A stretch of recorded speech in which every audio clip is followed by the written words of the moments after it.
내가 모르던 채권자가 생길 수도 있고 내가 모르는 재산이 생기는 경우도 있는데요. 혹시 단순 승인으로 빚지면 어떡하냐, 빚 다 갚으면 어떡하냐, 빚을 다 갚는 경우가 생기실 일은 절대 없습니다.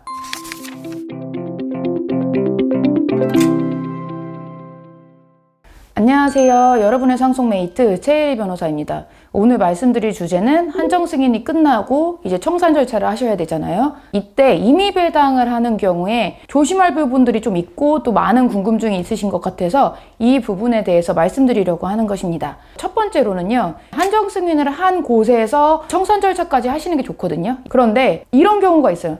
우리는 한정 승인 결정까지밖에 안 해줘요. 그 이유는 안 합니다. 한정 승인 신청을 할 때는 반드시 물어보세요. 여기는 청산 절차까지 하는 데가 맞는지. 안 되는 경우가 굉장히 많아서 다른 법인을 찾거나 다른 변호사님을 찾거나 이런 경우가 있는데 이 부분은 꼭 확인하시고 진행을 하셨으면 좋겠습니다. 두 번째로 제일 많이 걱정하시는 게 한정 승인하고 임의 배당을 진행하는 과정에서 재산 목록이 다시 바뀌는 경우가 있습니다. 내가 모르던 채권자가 생길 수도 있고 내가 모르는 재산이 생기는 경우도 있는데요. 그 중에 이제 재산이 생기는 경우를 가장 걱정을 하세요. 내가 이거 지금 누락해가지고 혹시 단순 승인으로 빚지면 어떡하냐, 빚 다 갚으면 어떡하냐, 이런 얘기를 정말 많이 하시거든요. 빚을 다 갚는 경우가 생기실 일은 절대 없습니다. 단순 승인이라고 간주되는 재산의 누락은 어떤 거냐면 고의적으로 한 행위를 말하는 거예요. 그냥 내가 정말 몰라서 재산 목록을 잘못 기입한 경우에는 문제가 되지 않습니다. 왜냐하면 이런 경우를 한다면 경정 신청이란 걸 하면 되거든요. 한정 승인 결정을 받고 있는 목록이 있다 하더라도 목록은 지속적으로 수정을 할 수 있습니다. 그 수정은 법원의 경정 신청이라는 제도를 통해서 하시면 되니까요. 이 부분에 대해서는 정말 많이 걱정하지 않으셔도 됩니다. 세 번째로는 한정 승인 결정을 받고 청산 절차 중에 임의 배당을 선택하시는 이유는 간단합니다. 왜냐하면 상속재산 파산 같은 경우는 굉장히 오래도 걸리고 좀 뻑뻑하죠. 그런 거에 비해서 임의 배당은 채권자들이랑 어느 정도 이제 협의도 할 수 있는 부분이 있기 때문에 그래서 하는 건데요. 이런 협의를 잘하려고 한다면 뭐가 중요하냐? 배당을 잘해줘야 돼요. 선순위 채권이 뭐고 후순위 채권이 뭔지를 잘 구분해야 되는데 임의 배당에서 채권을 이렇게 나누는 과정이 있잖아요. 선순위가 뭐고를 제가 쭉 설명은 드릴 건데 조금 어려우실 수는 있어요. 그래서 몇 가지만 좀 나중에는 기억하시라고 제가 다시 정리는 해드릴 거거든요.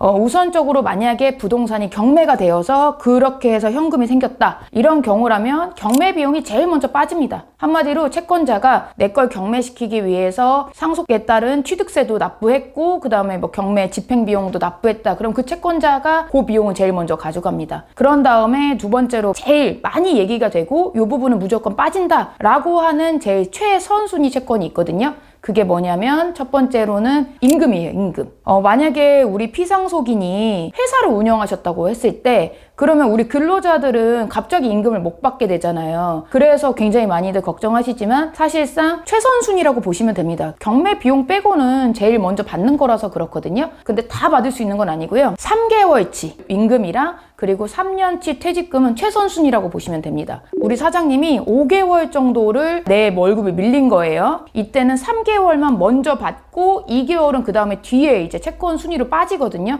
그래서 3개월치 밀린 3개월치 월급 그리고 3년치 퇴직금이 최선순위 채권이라고 생각하시고 배당하시면 됩니다. 그런 다음에는요, 경매 물건에 대한 뭐 양도세나 이런 세금 있잖아요. 그 물건 자체에 있는 국세. 요게 최선순위인 임금 다음 채권이라고 보시면 됩니다. 그 다음에는 이제 담보물건이랑 이외에 조세채권 있잖아요. 그거랑 또 동순위이거든요. 그래서 조세채권 요런 거 한번 빠지시고 그 다음에 이제 일반 임금채권이에요. 그러니까 아까 말씀드렸잖아요. 5개월치 임금을 못 받았어요. 이럴 때 3개월은 제일 먼저 우리가 배당을 했죠. 그럼 2개월치는 아직 배당을 못 했잖아요. 그럼 2개월치는 방해세나 이런 거를 먼저 배당하고 그런 다음에 담보물건 있잖아요. 내 있는 뭐 저당권 이런 채권 배당하고 그 다음에 임금 2개월치 남은 거 배당하면 되거든요. 그래서 임금채권 같은 경우는 사실상 어느 정도 다 배당이 이루어진다라고 보시면 되세요. 이제 내가 배당을 할 때 선순위부터 쭉 정할 때 임금 같은 경우는 정말 먼저 줘야 된다. 그리고 방해세인 세금 그 다음 줘야 되고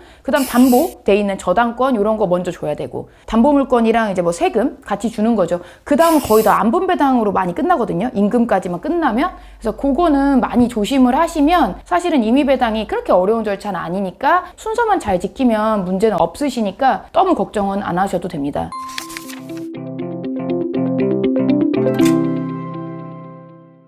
이미 배당이 그렇게 어려운 절차는 아닙니다. 한정승인이란 제도는 상속재산의 한정에서 변제할 수 있도록 만들어진 것이고, 그러니까 아무리 소송을 제기하고 어떻게 한다 한들 내가 상속재산의 한정에서만 청산을 잘하기만 하면 큰 문제는 일어나지 않습니다. 그래서 너무너무 걱정하지 마시고, 우리 아버지가 우리 어머니가 왜 나한테 빚만 남겨주고 간 거야, 이렇게 너무 괴로워하지는 정말 않으셨으면 좋겠습니다.